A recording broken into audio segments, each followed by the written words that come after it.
Agradecer a vossa presença, sejam bem-vindos a esta segunda edição deste ciclo de conversas online com quem sabe, dedicado ao Mês Europeu da Cibersegurança, uma campanha anual de sensibilização organizada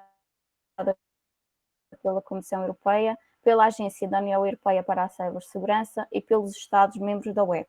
O meu nome é Patrícia e, juntamente com o Marco, que não está cá hoje connosco, somos os membros da equipa do Europe Direct Madeira e, em nome do Europe Direct Madeira, agradecemos a vossa presença e, em particular, ao Dr. Rui Morgado pela disponibilidade e que estará connosco nesta terceira conversa sobre cibersegurança no ambiente de teletrabalho. Relembramos que a sessão vai ser gravada e disponibilizada nos meios de comunicação do Europe Direct Madeira, pelo que, caso não concorde que a sua imagem seja difundida, deverá desligar a câmara. Vamos então iniciar a nossa conversa com o Dr. Rui Morgado, que é licenciado em Direito pela Faculdade de Direito da Universidade Católica Portuguesa e mestre em Direito das Empresas, com especialização em Direito do Trabalho pelo ISCTE. É também encarregado da proteção de dados, com certificado pela EIPA, a European Institute of Public Administration. E agora acho que provemos o Rui.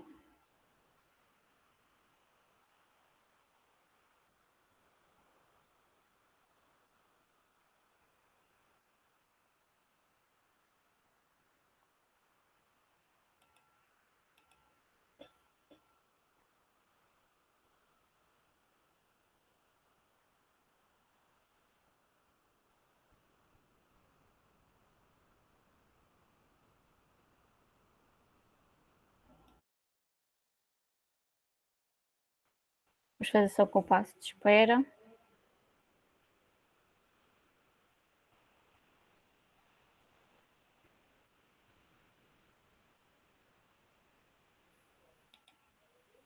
Rui, perdemos por um instante. Por um instante a rede foi abaixo e está tudo a correr mal. Bem, eu fiz uma pequena apresentação sua, não sei se conseguiu ouvir ou não. Não ouvi nada, mas está tudo bem.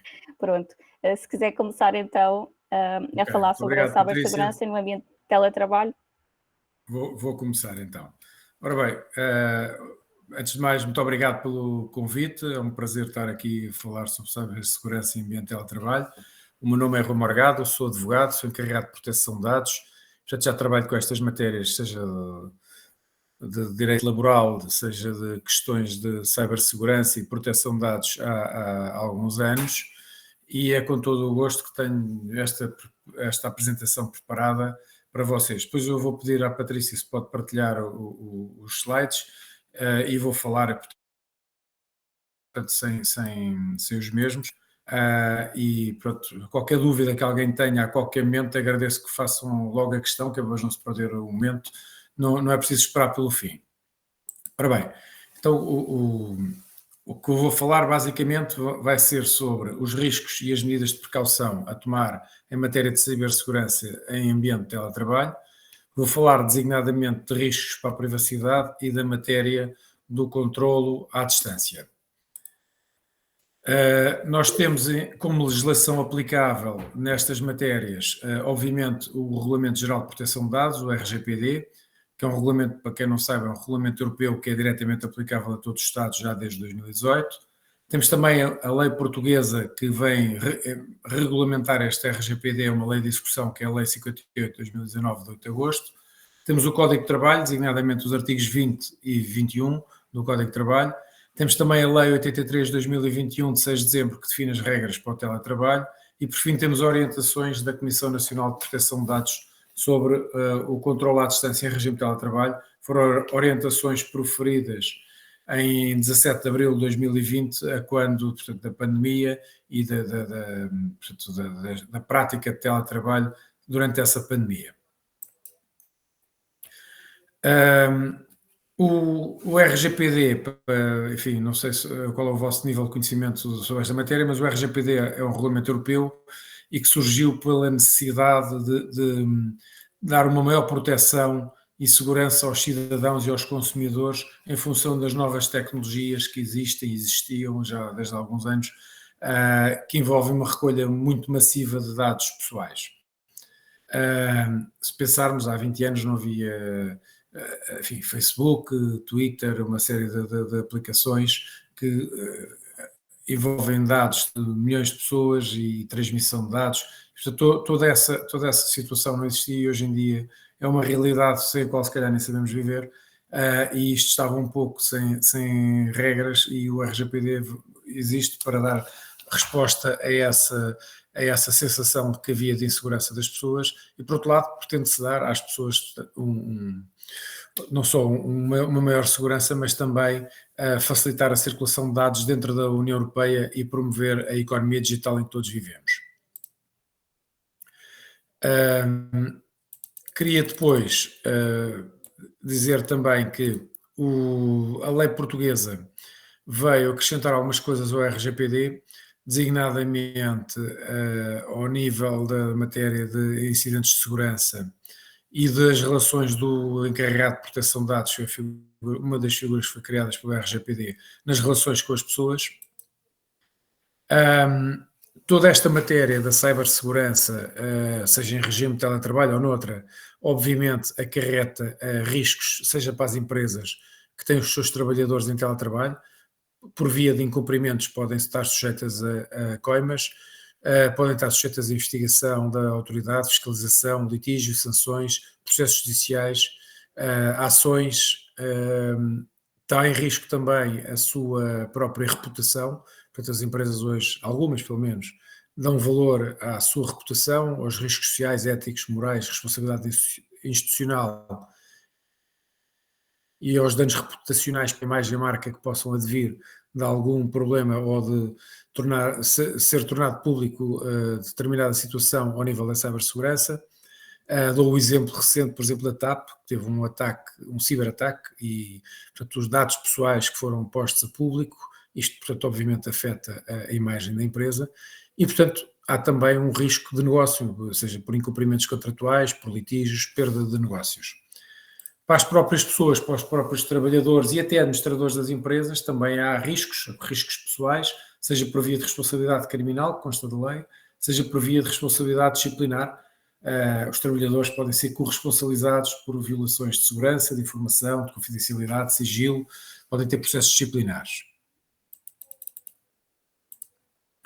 Ora bem, toda esta matéria, obviamente, apresenta imensos desafios, riscos, mas também oportunidades para as empresas ao nível desta matéria de gestão de informação, de segurança de informação, adotarem uma série de boas práticas, ajustarem as tecnologias envolvidas, e isto, obviamente, tem impactos na própria organização, até em aspectos culturais da própria organização. Com o Covid-19, nós vivemos uma grande mudança nas nossas vidas. Uma das grandes mudanças que tivemos foi passarmos a trabalhar em casa, mas não deixou de se aplicar toda esta legislação que eu falei anteriormente, o RGPD, o Código de Trabalho, etc. E tivemos, obviamente, uma nova realidade para muitos, que foi o teletrabalho, e outra até ao nível das medidas de saúde, enfim, com as medições, testes, certificados digitais, a famosa app, houve questões com drones, dados de localização, etc. Depois, no teletrabalho propriamente dito, entrando, digamos, no core da nossa apresentação, em termos de cibersegurança e teletrabalho, a primeira preocupação, obviamente, que nós temos que ter é ao nível de acesso e redes que utilizamos, do wireless, por exemplo, e devemos ter uma preocupação de ter um acesso seguro às contas, sites, e-mails de mais aplicações. Devemos ter passwords que sejam difíceis de dedução ou que cumpram regras determinadas pelas empresas onde trabalhamos, preferencialmente com 8 ou mais caracteres, com números, texto, caracteres especiais e, de preferência, com um segundo fator de autenticação. Devemos também usar um dispositivo seguro para ajudar a gerir todas as passwords que temos. As passwords, já agora, devemos usar passwords diversas para o nosso universo profissional e outras para a nossa vida pessoal e para outras aplicações que tenhamos, bancárias, etc. Devemos também usar apenas dispositivos que sejam autorizados pela empresa e não partilhar com restantes familiares. O computador que é da empresa, que levamos para casa, onde trabalhamos em teletrabalho, não deve ser posto ali à mão para filhos ou mulher ou marido ou outras pessoas estranhas, portanto, à empresa. Devemos também evitar o uso do Wi-Fi público, usar de preferência uma VPN da organização ou empresa para a qual trabalhamos. Ainda voltando à questão da password, no nosso Wi-Fi em casa devemos ter uma password com aquelas características que falei há pouco, também ela forte, mudar a password original, criar uma guest Wi-Fi para alguém que nos visita e que vai utilizar a nossa rede. Ao nível ainda da cibersegurança, há determinados cuidados que devemos ter, cuidados óbvios no acesso a sites, abrir e-mails suspeitos, muito cuidado com o phishing. Não me vou debruçar sobre estas questões em concreto de cibersegurança, porque depois isto seria outra formação, mas portanto, apenas dar esta nota de ter cuidado de abrir sites ou e-mails ou anexos de ficheiros, de fontes desconhecidas que podem estar contaminados. Pode ser um Excel ou um Word que possam executar uma ação maliciosa no vosso dispositivo e, portanto, convém ter a certeza daquilo que estamos a abrir todos os documentos. Devemos também fazer uma atualização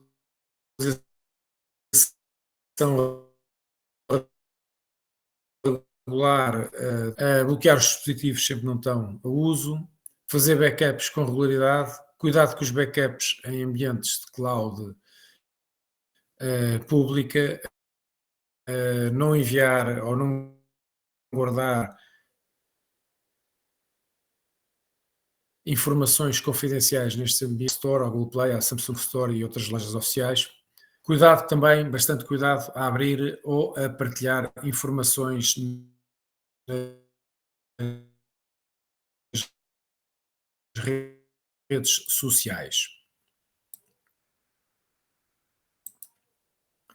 Ainda informar o seu empregador de quaisquer haverias, defeitos de funcionamento dos seus equipamentos ou programas, cumprir as regras de segurança de informação que são definidas pela empresa e respeitar todas as restrições impostas pela mesma empresa à utilização pessoal dos equipamentos e programas disponibilizados pelo teletrabalho. Vulgarmente, não utilizar Facebook ou Netflix no computador de trabalho. Portanto, é o exemplo clássico para estas situações. Em termos de riscos para a privacidade, como devem calcular, há bastantes ameaças decorrentes do uso destas novas tecnologias de teletrabalho. As empresas e os trabalhadores estão muito mais expostos a ameaças e a riscos que possam resultar em violações de dados pessoais ou dados de outra natureza, que possam ser financeiros ou outros, em especial se o foco das empresas for um foco financeiro de poupança e não um foco na privacidade e segurança da informação. De acordo com o RGPD que eu falei há pouco, uma violação de dados pessoais é qualquer violação de segurança e ela pode provocar de modo acidental ou de modo ilícito a destruição, a perda, a alteração, a divulgação a terceiros ou o acesso não autorizado a dados pessoais que são transmitidos, conservados ou sujeitos a qualquer outro tipo de tratamento pela empresa ou pelos seus trabalhadores. Os riscos para a privacidade são precisamente as pessoas que estão em teletrabalho não cumprirem as políticas da empresa ou organização sobre o tratamento de dados, a utilização desses dispositivos, regras sobre acesso a redes Wi-Fi não seguras, etc. Ou utilizar ferramentas não autorizadas, os trabalhadores serem vítimas de ataques informáticos, que pode ser, por exemplo, phishing, acederem a recursos da empresa através de redes não seguras, transportarem ficheiros ou documentos, podem ser papel, podem ser numa pen, podem ser no próprio portátil ou no telemóvel, do escritório para casa ou em diversas localizações que tenham o teletrabalho.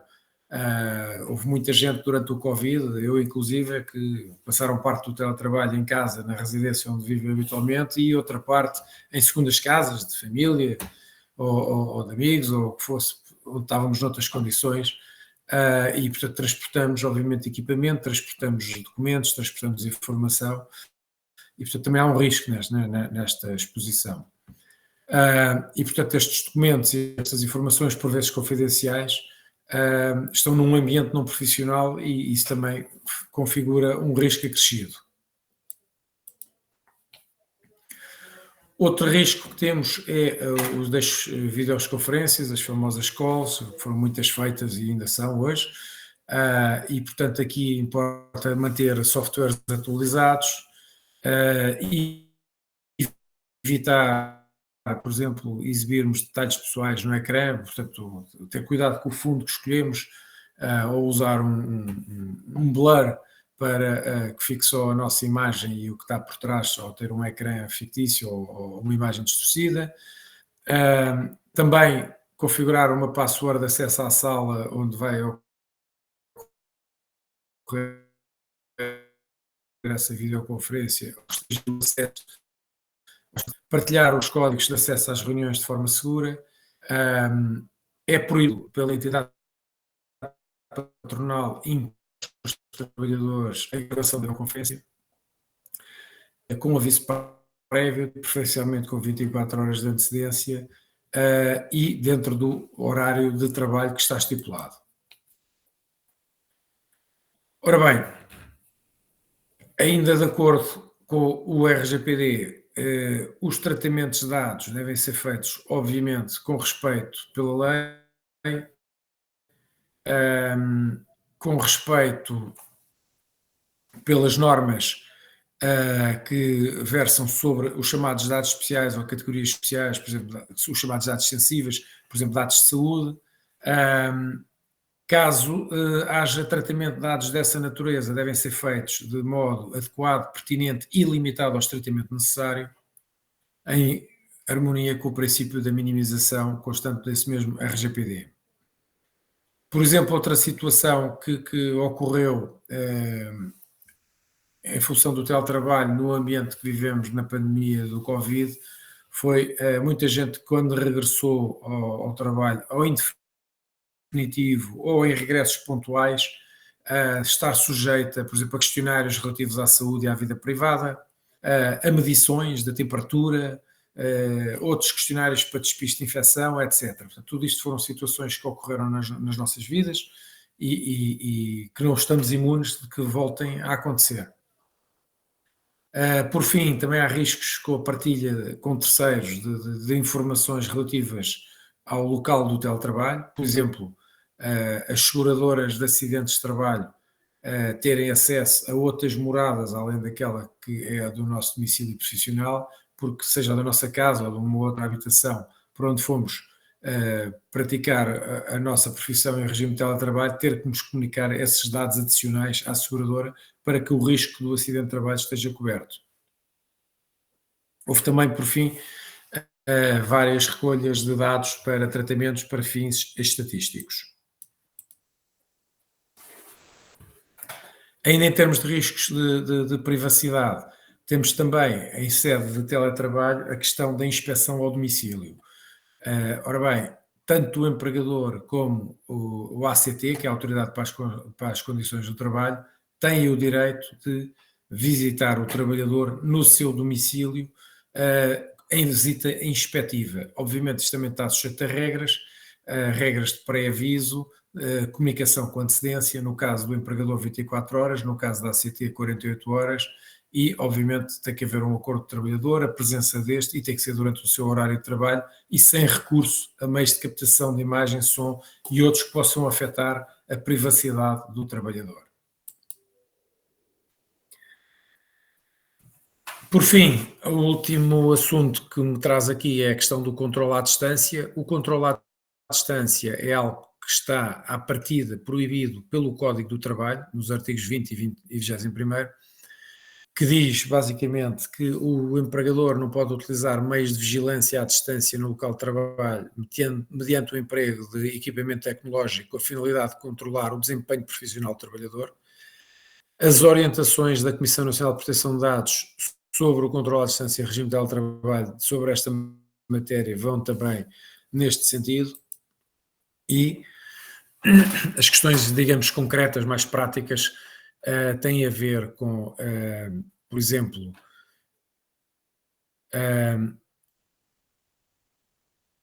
o controle à distância do trabalho, para ser feito, deve ser comunicado de que modo é que é feito, e segundo critérios proporcionais e respeitadores da privacidade do trabalhador e com o seu conhecimento prévio, repito.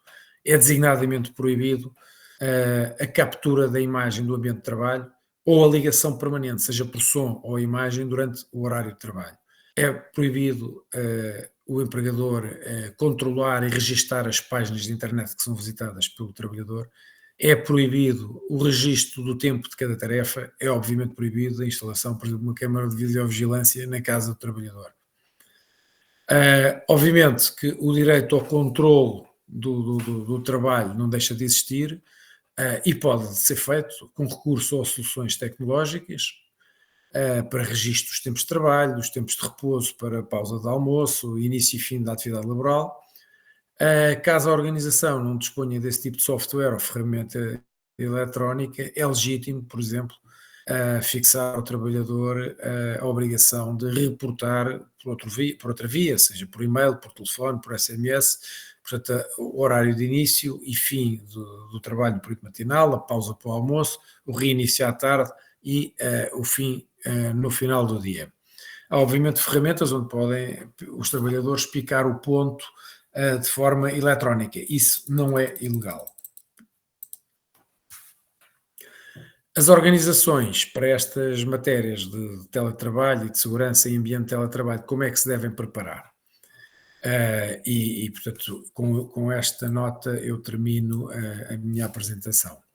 As organizações devem preparar-se criando, obviamente, políticas e procedimentos internos para o teletrabalho, nomeadamente determinando e definindo regras de segurança, de partilha de dados, boas práticas a adotar, procedimentos para garantir o controle da acessibilidade, se for aplicável. Devem também definir muito bem os requisitos mínimos de segurança para implementar nos dispositivos e redes pessoais dos colaboradores, as ligações seguras às redes informáticas da organização, as ferramentas aprovadas, as configurações mínimas de segurança nas videochamadas, a autorização expressa para a gravação das chamadas, se for o caso, a definição de passwords seguras, a alteração frequente dessas passwords e, obviamente, criar uma linha de apoio para os seus trabalhadores que, com certeza, poderão necessitar. Deve haver também, por parte das organizações, uma preocupação formativa para desenvolver e divulgar estes conteúdos de políticas e procedimentos sobre a segurança da informação e proteção de dados pessoais junto dos seus trabalhadores e, por fim, se for o caso, realizar avaliações de impacto com a colaboração dos encarregados de proteção de dados para avaliar e mitigar os riscos existentes por força desta relação de teletrabalho e de todas estas circunstâncias que envolvem, designadamente ao nível da cibersegurança, o mesmo. E com isto termino a minha apresentação. Eu peço desculpa por esta confusão ao nível da apresentação. Por acaso só estou habituado a trabalhar como formador em Teams, não tenho usado este Google Meet apenas como mero frequentador de alguns webinars e também estou com alguns problemas de rede, não estou em Lisboa e de facto isto correu um pouco mal. Peço mais uma vez penitencialismo e peço desculpa pelo sucedido. Fico ao vosso inteiro dispor para esclarecer qualquer dúvida. Reitero que a apresentação depois é disponível para quem quiser e fico também sempre disponível após esta apresentação para qualquer dúvida que possam ter. Podem pedir o meu contacto e estou disponível para o que for necessário. Muito obrigado. Obrigada, Rui. Acho que não se notou aqui, não foi precisa a apresentação para percebermos aqui estas questões. Deixei aqui então a nota no chat que podem colocar as questões no chat que tiverem e queiram ver esclarecidas. Também podem colocar por vídeo, se quiserem abrir o microfone e a câmara, também podem colocar as questões. De momento ainda não temos nenhuma. Normalmente a organização tem sempre uma pergunta para quebrar o gelo. Sim, tem sempre uma pergunta de bolso. Eu posso começar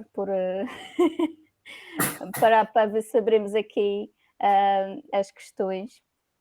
Falou aqui que a legislação em vigor da proteção de dados, portanto, temos aqui o RGPD, a legislação europeia para a proteção de dados, e também temos legislação a nível nacional. E gostava de saber se, por exemplo, quando alguém interfere com os nossos dados pessoais, ou mesmo como falou do phishing, quando são enviados ficheiros ou e-mails fraudulentos e nós às vezes recebemos, até em nomes de instituições, do Estado, por exemplo, já aconteceu, por exemplo, com as finanças. Há muito phishing em nome do Estado, designadamente da autoridade tributária. Exato. Esta legislação já prevê sanções e há forma de saber, deve ser difícil de saber quem é que envia estas informações fraudulentas, mas a legislação já tem sanções para este tipo de ações Não, fraudulentas? a legislação portuguesa tem um conjunto de sanções, seja ao nível de sanções criminais, seja contra nacionais, vulgo as coimas, para este tipo de comportamento. Está tudo previsto portanto, tem a previsão do crime e a punição respectiva ou a coima. Isto para os indivíduos que praticam estas atividades maliciosas. É isso que quer dizer, não é? Sim, sim, sim, Sim, sim, está previsto na lei que eu falei, que regulamenta o RGPD. Se cada país determinou, digamos, o quadro sancionatório para esse tipo de atividades. Portanto, a lei O está adaptada a RGPD, o que cada sanciona, Estado-membro. sim, cada Estado, o RGPD, o que sanciona são as entidades por violação das regras de segurança. Isso é outra coisa. Ok. Porque sujeito, cairmos numa situação em que abrimos distraídos um e-mail com phishing, pode acontecer a qualquer um. Até técnicos de cibersegurança, de informática, DPOs, juristas, que qualquer um pode cair. A gente vive a 200 à hora, recebe 500 mil e-mails por dia. Às vezes, até em computador é mais difícil, mas, por exemplo, num telemóvel, numa situação que estamos num sítio público, até a andar, se for preciso, e vemos o telemóvel e carregamos até extensivamente, podemos cair nesse lapso. E a questão ao nível do RGPD, obviamente isso pode acontecer. A questão é se depois as entidades têm as medidas, aquilo que a lei designa, as medidas técnicas e organizativas ao nível da cibersegurança adequadas para o risco da atividade que gerem. E essa depois é que é a questão para a punição, seja das entidades, seja dos trabalhadores, porque os trabalhadores também podem ser responsabilizados por terem feito, não é, enfim, um trabalhador indistinto de uma empresa cair num e-mail de phishing não é a mesma coisa do que o diretor de informática ou o responsável de cibersegurança, não é? Não é a mesma coisa. E, portanto, nesse sentido, todos, como eu falei há pouco, podem ser responsabilizados, as entidades empresariais ou os próprios administradores ou trabalhadores, eles podem ser responsabilizados e, obviamente, há a responsabilidade dos criminosos que tentam praticar esses atos maliciosos, obviamente. Agora, apanhá-los é que é mais complicado. Eu já tive na minha experiência profissional, várias situações de tentativa de cyberataque e de ataques de phishing, alguns bem-sucedidos. Fazemos queixa à Comissão Nacional fazemos queixa, não, reportamos, temos uma obrigação de comunicação à Comissão Nacional de Proteção de Dados, fazemos queixa ao CNCS, o Centro Nacional de Cibersegurança, fazemos queixa às autoridades judiciárias, à PJ, ao Ministério Público, ou o que for, e não tenho até à data notícia de alguém que tenha sido apanhado. Mesmo os casos conhecidos em Portugal de cyberataques, seja agora a TAP, há pouco tempo tivemos a Vodafone, a CUF, pelo menos publicamente não surgiu alguém que tenha sido indiciado ou descoberto ou acusado da prática desses atos. Isso é bastante complicado. Embora a lei preveja, obviamente, a prática do crime e a sua sanção, mas não vejo muita facilidade em descobrir esses autores desses crimes. E enquanto cidadãos, nós temos, se os nossos dados, nós nos damos de conta que os nossos dados foram também alguém interferir com os nossos dados pessoais. A quem é que nós devemos de fazer a queixa? Enquanto cidadãos, depende do que acontece. Enfim, se é uma situação destas de cyberataque, devemos reportar ao Centro Nacional de Cibersegurança, o CNCS. Aliás, enquanto cidadãos, recomendo a todos que ainda não fizeram que o façam há cursos gratuitos no CNCS, que é o Cidadão Ciberseguro, e bastantes ações de formação online e vídeos formativos bastante interessantes, intuitivos e fáceis, e que recomendo a toda a gente. Obviamente, enquanto cidadãos fomos vítimas de um ataque, devemos fazer queixa à CNCS e também às autoridades policiais judiciárias. Se for no âmbito de uma relação que nós temos como consumidores ou trabalhadores, devemos contactar, obviamente, se for o caso, reclamar junto da Comissão Nacional de Proteção de Dados, reclamar junto dos encarregados de proteção de dados, DPOs, dessas entidades com quem nos relacionamos, seja como trabalhadores, seja como consumidores ou outra, sem prejuízo de também podermos reportar ao CNCS e às autoridades judiciárias. Não temos questões. Também o facto de ser uma sexta-feira à noite, se calhar. Na véspera de um feriado. Na véspera, depois já há muita gente que já está a querer fazer ponto. Se quiserem colocar as questões, estejam à vontade. É para isso que cá estamos. Não sei se quer acrescentar algo enquanto esperamos mais alguma coisa. Não, eu agradeço as suas questões, foram bastante interessantes e pertinentes e permitiram acrescentar aqui uma outra, digamos, dimensão nesta matéria. Portanto, que é a questão do ataque, da violação de dados, dos procedimentos a adotar. Temos aqui uma mão. Peço então. Quer abrir o microfone? Pronto, já abri. Ok, obrigada.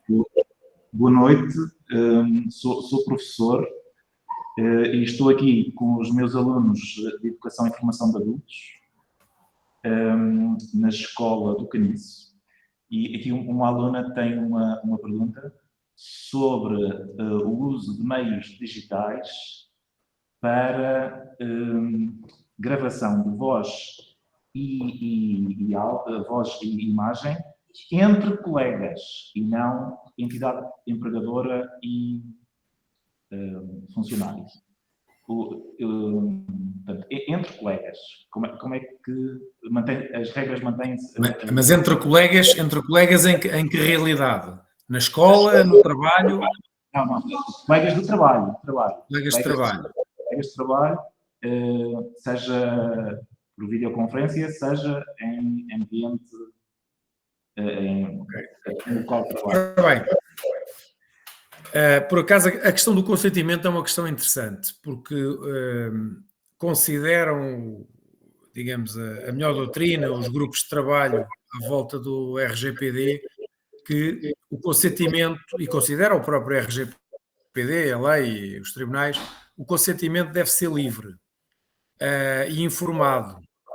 Ora, o consentimento, para ser livre e informado, muitas vezes considera-se que numa relação laboral o consentimento não é fonte de legalidade. O que é que eu quero dizer com isto?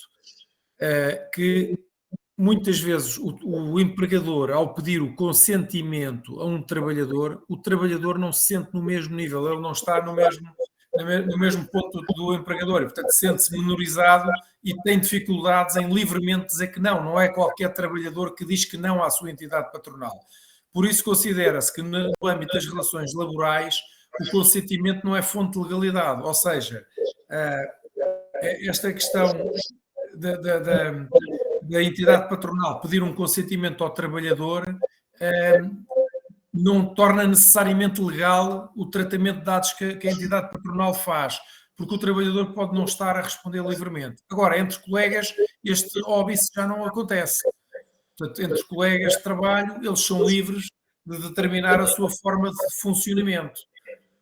E, portanto, eu não vejo nenhum obstáculo a que eles decidam gravar áudio ou vídeo qualquer evento. Entre eles, colegas, repito, ainda que um possa ser chefe do outro, mas enfim, estamos entre colegas. Agora, há aqui duas ressalvas que são muito importantes. A primeira é obviamente, as pessoas ao darem o seu consentimento têm que estar informadas. Informadas para quê, quanto tempo é que os dados vão ser guardados, quem é que os vai guardar, possibilidades de transmissão de terceiros, etc. Portanto, acho que sem sabermos isto ao certo, não devemos dar o nosso consentimento. Por outro lado, há uma outra questão que é a revogação do consentimento, que também deve ser livre e a qualquer momento. E, portanto, alguém que diz que sim, ok, podemos gravar, quando essa pessoa disser, epá, eu mudei de ideias, já não quero a minha imagem ou a minha voz, isso vai, obviamente, quem o fez inicialmente tem que acatar, porque o consentimento ou a sua retirada tem o mesmo valor e deve ser tão fácil dar o consentimento como retirá-lo. E depois, obviamente, aquilo que foi produzido, em termos, digamos, por exemplo, um vídeo formativo com todos, se alguém não dá, se alguém dá o seu consentimento e depois o retira, coloca aqui obstáculos técnicos complexos para retirar essa pessoa. O mais provável é destruir o conteúdo na totalidade, ou pelo menos afetá-lo consideravelmente, e portanto temos também de ter essa consciência. Mas, portanto, cumprida esta, por um lado, a informação e a definição concreta das finalidades para as quais é feita essa gravação de voz ou vídeo, ambas, e também as pessoas sabendo e estando informadas, e quem também fez a gravação, que a qualquer momento alguém pode mudar de ideias e que terá que apagar, não vejo qualquer obstáculo entre colegas. Muito obrigado. Espero que tenha ficado esclarecido. Creio que sim. Isto leva-me a outra pergunta aqui. O consentimento verbal é tão válido quanto o escrito? É tão válido quanto o escrito. O consentimento pode ser verbal ou escrito ou por outro meio. A questão é do ponto de vista de quem pede o consentimento, pode ser-lhe exigido que demonstre que a outra parte deu o consentimento. E, portanto, aí o cuidado é de quem pede o consentimento.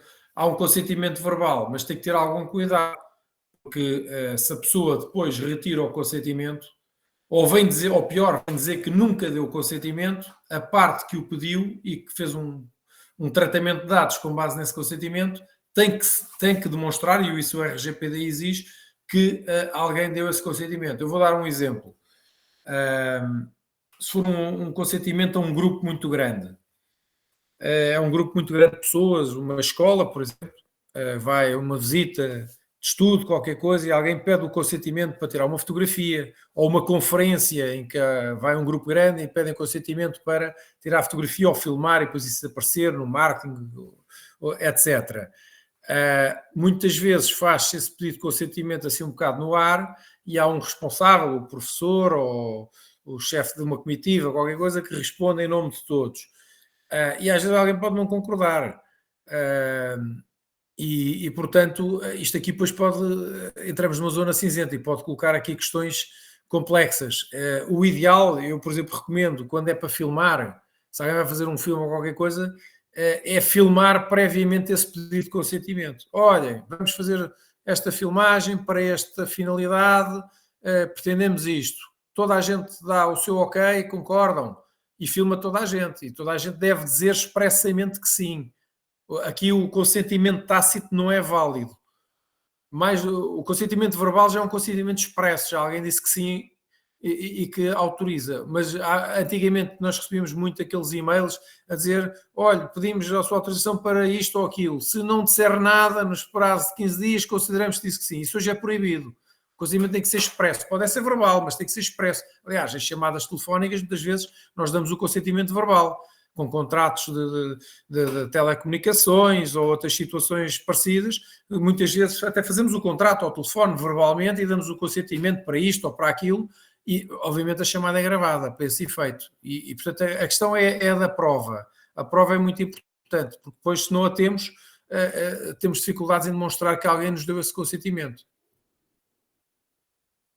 Pois é nesse sentido, porque o verbal, podemos estar aqui só os dois a conversar e eu dou-lhe o meu consentimento, mas efetivamente não existe mas a prova. Mas o verbal sem gravação ou sem testemunho é um risco para quem o pede.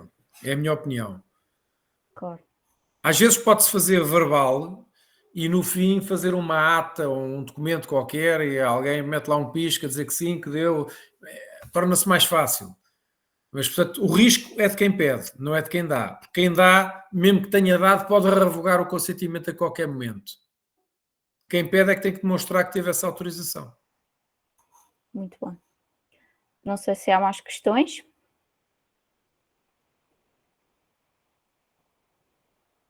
Já escutamos o nosso tempo, mas podemos perfeitamente, acho que o Dr. Rui também não se importa Eu estou disponível. de esclarecer mais alguma questão. Mas qualquer questão, estou cá. Está toda a gente já a pensar no jantar.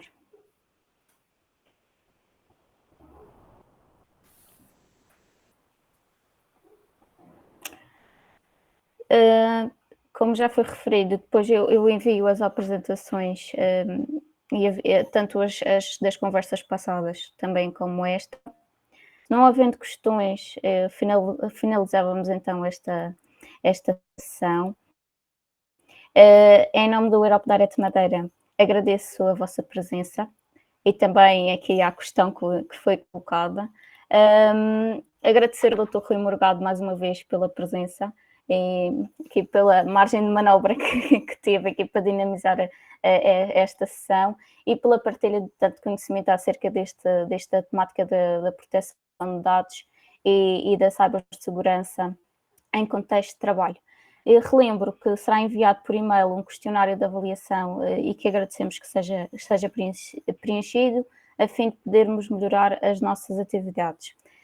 Desejo-vos o resto de uma boa noite, até breve e esperamos contar convosco para futuras iniciativas. Muito obrigada. Muito obrigado, boa noite.